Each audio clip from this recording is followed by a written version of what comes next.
భారతి ఓటేయడానికి వెళ్తుందన్నయ్య. అలాగా, చాలా సంతోషం. ఓటొచ్చిన తర్వాత మన పార్టీకి ఎప్పుడు నువ్వు ఓటేయలేదు కదా, నువ్వు కూడా వెళ్ళి కారు గుర్తుకు ఓటేసిరండి. నేను తర్వాత వెళ్తానన్నయ్యా. అదేంట్రా, అమ్మాయిని ఒంటరిగా ఎలా పంపిస్తావు? ఇక్కడ పనులు ఎప్పుడు ఉండేవిగా. ఇద్దరు వెళ్ళరండి. అది కాదన్నయ్యా, తనకి కారుకే ఓటేసే ఉద్దేశం ఉంటే ఓటేసి రావచ్చు, కానీ తను బీజేపీకి మాత్రమే ఓటేస్తారంటుంది. రాజా, అర్థం లేకుండా ఏమిట్రా మాటలు? సరైన కార్యకర్తలు కూడా లేరు, అలాంటి పార్టీలకు ఓటేస్తానంటారా? ఈ రాష్ట్రమంతటికీ మంచి చెడు చూసేది కేసీఆరేరా. ఈ విషయం తెలుసు కాబట్టి ప్రతిసారి కేసీఆర్ని గెలిపిస్తున్నారు.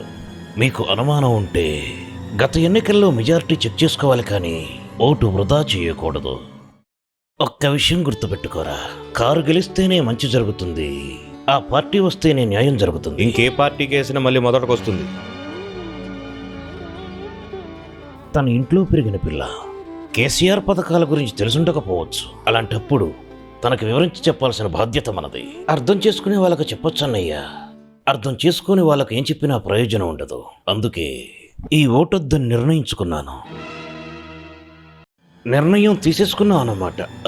అది కాదన్నయ్యా, రాజా, కేసీఆర్ అంటే ఏమిటో, అతని విలువేమిటో తెలిసినవాడు అయితే అంత తేలిగ్గా ఓటును వదులుకునేవాడివే కాదురా. మనకేదైనా జరిగితే తల్లి ఏడవటం, తల్లికి ఏమైనా జరిగితే మనం బాధపడటంలో ఆశ్చర్యం లేదురా. ఎందుకంటే ఒకే రక్తం పంచుకొని పుట్టాం కాబట్టి ఆ బంధం, ఆ బాధ ఉంటాయి.